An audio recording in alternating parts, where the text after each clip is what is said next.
اور آئیے ہم کلام کی طرف بڑھتے ہیں اور سیکھتے ہیں کہ آج جو ہم سیکھنے کو جا رہے ہیں وہ ہے ہماری زندگی کا مقصد کیا ہے۔ تو اس کے لیے ہم میرے عزیزو ہماری ذاتی تکمیل ہمارے خوابوں، خیالوں، تمناؤں سے بھی بڑا ہے جاننا کہ ہماری زندگی کا مقصد کیا ہے، اور یہ جاننے کے لیے ہمیں خدا باپ کی طرف نظریں لگانا ضرور ہے۔ ہمیں خود سے وسوسے اور اپنی عقل دوڑانے کی بات نہیں کرنا چاہیے، اور نہ ہمیں اس طرح پتہ چل سکتا ہے، بلکہ ہم کیا کریں، خدا سے پوچھیں، خدا پر نظریں لگائیں، وہ ہمیں بتائے کہ ہماری زندگی کا مقصد کیا ہے۔ ہم اپنے آپ پر اگر نظریں دوڑاتے ہیں، مرکوز کرتے ہیں کہ ہمیں کیا کرنا ہے، کیا بننا ہے، مستقبل کے لیے ہمارے خیال، ہمارے خواب، ہماری آرزوئیں، ہماری تمنائیں کیا ہیں، ہماری منزل کیا ہے، کدھر جا رہے ہیں، تو اس سے ہمیں ہماری زندگی کا مقصد جو ہے وہ کبھی پتہ نہیں چلے گا۔ اور اگر ہم ایوب 12 باب اس کی 10 آیت پڑھیں تو اس میں صاف صاف لکھا ہے، اسی خدا کے ہاتھ میں ہر جاندار کی جان اور کل بنی آدم کا دم ہے۔ آمین۔ جی، ہم بے شک خود ہی سوچیں، دوڑائیں، سیمینارز میں جائیں، چرچز میں جائیں، کہیں بھی جائیں، سوچیں یہ جاننے کے لیے کہ ہماری زندگی کا مقصد کیا ہے، تو معلوم ہو جائے تو یہ سب بیکار ہو جاتا ہے اور بیکار ہے، کیونکہ ہم نے خود کو خلق نہیں کیا ہے، ہم نے خود کو پیدا نہیں کیا، خود کی مرضی سے دنیا میں نہیں آئے ہیں، اس لیے ہم تو کسی صورت بھی بتا نہیں سکتے اور نہ پتہ لگا سکتے ہیں کہ کس مقصد کے لیے زندہ ہیں۔ اور اگر ہم کوئی ایسی چیز جس سے ہم واقف نہیں پکڑتے ہیں یا ہمیں ملے، تو ہم میں سے کوئی بھی پتہ نہیں لگا سکتا کہ یہ کیا ہے یا کس مقصد کے لیے یہ بنی ہے، جب تک اس کے استعمال کا ہمیں پتہ نہیں ہوگا، یا یہ کیسے استعمال کرنا ہے جب تک ہمیں بتایا نہ جائے، یا بتانے والا یا بنانے والا ہمیں نہ بتائے، تو ہم کیوں کر جان پائیں گے۔ تو میرے عزیزوں، ہمیں خدا باپ نے بنایا ہے، ہم اسے اپنے مقصد کے لیے استعمال نہیں کر سکتے جب تک ہم یہ سمجھ نہیں پائیں گے نا کہ خدا نے ہمیں اپنے لیے بنایا ہے، جب تک یہ نقطہ نہیں سمجھیں گے ہماری جو زندگی ہے وہ بے معنی رہے گی۔ مگر ضرور ہے کہ جب ہم خدا میں ہوں گے، خدا باپ ہمارے میں ہوگا، تب ہی اپنی اصل، اپنے آغاز، اپنی شناخت، اپنے معنی، ہمیں اپنے مقصد، اپنی اہمیت اور اپنی مقررہ منزل کو ہم جان پائیں گے، جب ہم کیا ہوگا، خدا میں ہوئیں گے کہ خدا نے ہمیں بنایا ہے، اور خدا جانتا ہے کہ ہمیں کس مقصد کے لیے بنایا ہے۔ ہم اپنی مرضی سے یا اپنے عقل دوڑانے سے یہ نہیں کبھی بھی سمجھ پائیں گے۔ اور بائبل مقدس واضح کرتی ہے، اگر رومیو 8:5 اور 6 آیت پڑھے نا، تو میرا خیال ہے اسے پڑھ لیتے ہیں۔ سسٹر جی آپ پڑھیے گا پلیز، رومیو کی کتاب اس کا 8 باب اس کی 5 اور 6 آیت پلیز پڑھیے گا۔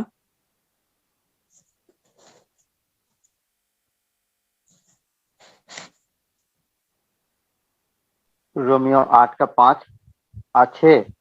جی،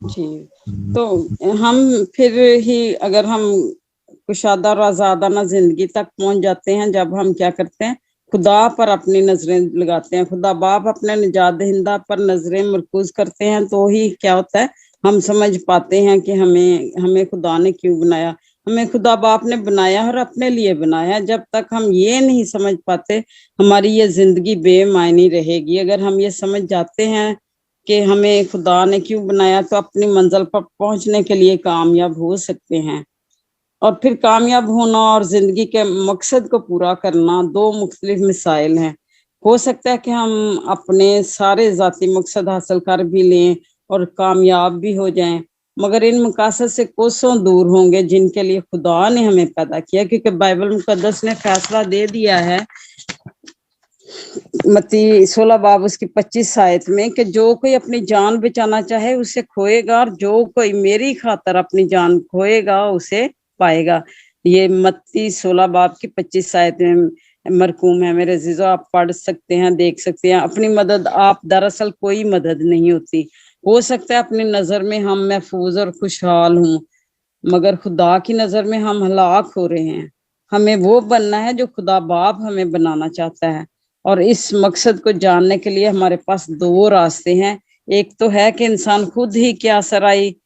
خیالی گھوڑے دوڑاتا رہے، اندازے لگانا، نظریے گھڑنا، مقروضے قائم کر لینا، کہنا کہ ہم ہمیشہ سوچتے ہیں کہ زندگی کا مقصد، تو کئی مفکر بڑا علم رکھنے والے بہت کچھ کہتے ہوں گے اور کہتے ہیں، لیکن ہم کیا ہیں، ہم خوش قسمت ہیں کہ بائبل مقدس ہمیں ہماری زندگی کا مقصد بتا دیتی ہے اور بتا رہی ہے۔ ہمیں خدا کے کلام کی طرف رجوع کرنا ہے۔ لازم ہے کہ زندگی کا مقصد جاننے کے لیے کیا کریں، ہم کلام کی سچائیوں کو جانیں۔ مسیح میں ہو کر ہی ہمیں پتہ چلتا ہے۔ اگر افسیوں پہلا باب اس کی 11 آیت میں دیکھیں تو میرے عزیزو اس سے ہمیں پتہ چلتا ہے کہ ہماری زندگی کا مقصد کیا ہے۔ ہم نے مسیح کے بارے میں سنا بھی نہ تھا، اس سے کوئی امید بھی نہ رکھی تھی، اسے جاننا اور پہچانا بھی نہ تھا کہ اس کی ہماری نظر، ہم پر کیا تھا، نظر تھی اس کی، اور اس نے پہلے سے ہی ٹھہرا دیا تھا کہ ہماری زندگیاں اس کی نظر میں گراں قدر ہیں۔ وہ ہماری زندگیوں میں اپنے مقصد کو پورا کرنا چاہتا ہے اور کرتا ہے۔ اگر اعمال 17 کی 28 آیت دیکھیں تو اس میں ہم جیتے اور چلتے پھرتے اور موجود ہیں، کیونکہ اسی کے ہاتھ میں ہر جاندار کی جان اور کل بنی آدم کا دم ہے۔ آمین۔ تو میرے عزیزو، ہمیں اپنی زندگی کے مقصد کے لیے 3 سبب نظر آتے ہیں۔ پہلا نقطہ اور سبب جو نظر آتا ہے وہ یسوع مسیح کے ساتھ تعلق سے ہے۔ اپنی شناخت اور اپنے مقصد کا علم ہوتا ہے۔ مقصد کا وہ جان لینے سے جو زندگی ہے وہ سادہ اور آسان ہو جاتی ہے، اور یہ جب بھی ہوتا ہے جب ہم اپنے خداوند یسوع مسیح کے ساتھ اپنے آپ کو منسلک کر لیتے ہیں، اس کے ساتھ وابستہ ہو جاتے ہیں، اور جب مقصد مل جاتا ہے دل کو سکون اور راحت مل جاتی ہے، روح کو تازگی مل جاتی ہے، کیونکہ یسعیاہ 26 کی 3 میں مرقوم ہے، جس کا دل قائم ہے تو اسے سلامت رکھے گا، کیونکہ اس کا توکل تجھ پر ہے۔ تو کیا ہے میرے عزیزو، جب ہم خدا پر توکل کرتے ہیں، خدا پر ہمارا بھروسہ ہے، تو ہمیں کیا اپنی زندگی کا مقصد نظر آنے لگتا ہے۔ ہم جان پاتے ہیں کہ ہمارا جو زندہ رہنا ہے وہ کیا ہے، اور کیوں خدا نے ہمیں آج تک زندہ رکھا ہے۔ اور دوسرا نقطہ اور دوسرا پوائنٹ، اس سے پہلے کہ آپ خدا کے بارے میں سوچتے، وہ ہمارے بارے میں سوچ رہا تھا۔ اس کا جو مقصد ہماری زندگی میں ہے وہ ہمیں پیدا ہونے سے پہلے وہ جانتا ہے۔ خدا باپ نے مکمل کر لیا تھا۔ ہم اپنی زندگی کے دوسرے انتخابات کر سکتے ہیں، اپنے لیے گھر چن سکتے ہیں، اپنے لیے جگہ چن سکتے ہیں، اپنے لیے ساتھی چن سکتے ہیں، لیکن اپنی زندگی کے مقصد کا انتخاب ہم جو ہے وہ ہرگز نہیں کر سکتے، کیونکہ یہ خدا نے ہمیں بنایا ہے، اور خدا جانتا ہے کہ اس نے کس مقصد کے لیے ہمیں بنایا ہے۔ اب تیسرا نقطہ اور تیسرا پوائنٹ، ہماری زندگی کا مقصد ایک عظیم تر مقصد کا حصہ ہے، اور وہ عظیم تر مقصد پوری کائنات پر محیط ہے۔ خدا نے ہمیں ابدیت کے لیے مقرر کر رکھا ہے۔ کیا اس لیے کہ خدا چاہتا ہے کہ ہم ہمیشہ کی زندگی پائیں اور اس کے ساتھ ہمیشہ سکونت کریں۔ اس نے اس مقصد کے لیے ہمیں بنایا ہے۔ ہماری زندگی میں مایوسی، نا امیدی ہے اگر، ہمارا آسرا بھروسہ اسی خدا واحد پر ہونا چاہیے، اسی نجات دہندہ پر ہمیں اپنا آسرا بھروسہ رکھنا ہے، اس کے ساتھ رفاقت شراکت رکھنا ہے، اور اس کے ساتھ اپنی زندگی گزارنا ہے، تاکہ جو ہے ہم ابدیت میں داخل ہو سکیں، کیونکہ وہ یہی چاہتا ہے۔ کیونکہ وہ تو کبھی بھی کسی کی ہلاکت نہیں چاہتا، وہ تو کبھی بھی نہیں چاہتا کہ کوئی ہلاک ہو یا کسی کی ہلاکت تک نوبت پہنچے۔ وہ تو آیا بھی اسی لیے کہ ہم زندگی پائیں اور کثرت سے پائیں، اور اس کے ساتھ ہمیشہ کی زندگی میں داخل ہوں، اور اسی لیے اس نے ہمیں خلق کیا۔ جی میرے عزیزوں، ہماری جو روح کا تعلق خدا واحد سے ہے، اور ہمیں خدا کے ساتھ قربت اور رفاقت رکھنا ہی ہمارا جو ہے وہ مقصد ہونا چاہیے۔ اور میرے عزیزوں، ہم جو نئے سرے سے پیدا ہو چکے ہیں، ہمیں گناہ سے بچنا ہے، کیونکہ ابلیس شریر کا مقصد ہمیں روحانی موت دینا ہے، اور خدا کے ساتھ ہمارے رشتے کو توڑنا ہے، تاکہ خود غرضی، فخر، گھمنڈ، لالچ، بھوک، افلاس، جنگ و جدل اور بے اطمینان وجود میں ہم رہیں اور آئیں۔ لیکن میرے عزیزو، ہمارے یسوع مسیح، ہمارے نجات دہندہ نے ہمارے گناہوں کی قیمت ادا کی ہے۔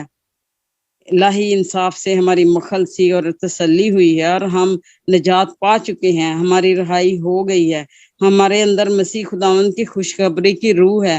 اور ہمیں یہ جاننا ضروری ہے، اور اس نے اپنا روح ہمیں بیانہ میں دیا ہے تاکہ ہم تقویت پا کر، طاقت حاصل کر کے خدا کے ساتھ چلیں، پاکیزگی میں زندگی گزاریں، اور یہی ہماری زندگی کا مقصد ہونا چاہیے۔ تو یاد رکھیے کہ جب ہم اقرار کرتے ہیں کہ یسوع کے خداوند ہونے کا، اس کے خون بہانے کا، اس کے فدیہ دینے کا، اس پر ایمان لاتے ہیں، تو ابلیس شریر ہمیں ہمیشہ کی زندگی میں داخل ہونے سے کبھی بھی روک نہیں سکے گا، کوئی طاقت اس سے ہمیں جدا نہیں کر سکے گی، اور ہم ہمیشہ کی زندگی میں داخل ہونے سے کبھی بھی پیچھے نہیں رہیں گے اور نہ رہ سکیں گے، کیونکہ جو خدا میں ہے جس کا توکل خدا پہ ہے، خدا کی روح اس میں داخل ہو چکی، خدا اس دل میں رہنا پسند کرتا ہے، اس مسکن میں رہنا پسند کرتا ہے جو خدا کو دے دیا جاتا ہے، اور خدا خوش ہوتا ہے ہمارے دلوں میں رہ کر۔ اسے کوئی وہ کہتا ہے میرے پاس تو سر دھرنے کی بھی جگہ نہیں، لیکن وہ کہتا ہے میں تمہارے دلوں میں رہنا چاہتا ہوں، تمہارے دلوں میں سکونت کرنا چاہتا ہوں، اور یہی اس کا مقصد ہے ہمیں زندگی دینے کا، ہمیں زندوں کی زمین پر رکھنے کا، کہ ہم اس کے نام کو عزت اور جلال دیں۔ میرے عزیزو، اگر ہم خود کو بڑا سمجھتے ہیں، سورما سمجھتے ہیں، ہم اپنے آپ پر فخر کرتے ہیں، ہم یہ ہیں، ہم وہ ہیں، ہم یہ کریں گے، ہم وہ کریں گے، ہم یہ بن جائیں گے، ہم وہ بن جائیں گے، تو عزیزو مالدار نے، آپ جانتے ہیں، سب نے وہ سنا ہوگا کہ اپنی کوٹری میں کیا کرتا ہے، مال جمع کر کے کہتا ہے کہ اے جان کھا پی کیونکہ بہت ہے، مگر کیا ہوتا ہے کہ وہ اسی رات مر جاتا ہے۔ اور موت اور زندگی جو خدا کے ہاتھ میں ہے، پھر اس پر گھمنڈ کرنا یا اس پر فخر کرنا یہ ہمیں زیبا نہیں ہے، کیونکہ خدا اس کو پسند نہیں کرتا۔ ہم نے خود کو خلق نہیں کیا، خدا باپ نے ہمیں خلق کیا ہے، اس نے ہمیں بنایا، اس نے ہمیں پیدا کیا، وہ جانتا ہے کہ ہمیں کس مقصد کے لیے اس نے رکھا ہے، اور ہمیں چاہیے کہ ہم اس مقصد کو پورا کریں اپنی زندگیوں سے۔ ہم کتنے بھی عالم فاضل ہو جائیں، سائنسدان ہو جائیں، دانشور ہو جائیں، پروفیسر یا ڈاکٹر ہو جائیں، مگر خود زندگی کے مقصد کو بیان صرف اپنی سوچو خیالوں سے کر سکتے ہیں۔ ہماری خوش قسمتی ہے کہ خدا باپ نے ہمیں اپنے کلام سے نوازا، ہماری زبانوں میں ہمیں کلام مہیا ہے، اور ہم پڑھ سکتے ہیں اور ہم سیکھ سکتے ہیں کہ ہماری زندگی کا مقصد کیا ہے۔ اگر ہم پہلا کرنتھیوں 2 باب اس کی 7 آیت دیکھیں، بلکہ ہم خدا کی وہ پوشیدہ حکمت بھید کے طور پر بیان کرتے ہیں جو خدا نے جہان کے شروع سے پیشتر ہمارے لیے جلال کے واسطے مقرر کی تھی۔ آمین۔ تو کیا ہے اس سے پیشتر؟ ہم ابھی دنیا میں ہمارا وجود بھی نہیں تھا، ہم بے ترتیب مادہ تھے اور دنیا میں آئے بھی نہیں تھے، تو اس سے ظاہر ہوتا ہے کہ خدا نے جہان شروع کرنے سے پہلے ہی پیشتر ہی ہمارے جلال کے واسطے منصوبہ تیار کر رکھا تھا، جو نہایت گہرا اور ہماری بہتری کا ہے۔ وہ چاہتا ہے کہ ہماری زندگیوں سے اس کا جلال ظاہر ہو، اور وہ یہی چاہتا ہے، اور یہی مقصد ہے اس کا ہمیں زندہ رکھنے کا، کہ ہم ہمیشہ اس کے ساتھ رہیں، اس کے ساتھ وابستہ رہیں اور اس کے پیروکار رہیں، سرکشی نہ کریں، گمراہ نہ ہوں، گھمنڈ نہ کریں، ہم لالچ میں نہ آئیں، شیخیاں نہ کریں، اور کسی بھی طرح سے جو ہے خدا سے برگشتہ نہ ہوں، بلکہ خدا میں ہم جو قائم رہیں گے، خدا میں ہم زندگی گزاریں گے، تو کیا ہے وہ ہماری زندگی کا سرچشمہ ہے۔ مقصد جاننے کے لیے دنیاوی حکمت کی طرف نہیں، بلکہ خدا کے کلام کی طرف ہمیں رجوع لانا ہے۔ جب خدا کا کلام ہمیں دے دیا گیا ہے، اس کی منہ کی باتیں ہیں جو ہم پڑھ سکتے ہیں، سیکھ سکتے ہیں، اور اس میں ہمیں سب کچھ واضح طور پر پتہ چلتا ہے کہ ہماری زندگی کا مقصد کیا ہے۔ افسیوں 1 باب 11 آیت اگر دیکھیں تو مسیح میں ہو کر ہی ہمیں پتہ چلتا ہے کہ ہم کون ہیں اور کس لیے زندہ ہیں۔ ہم نے مسیح کے بارے میں سنا بھی نہیں تھا اور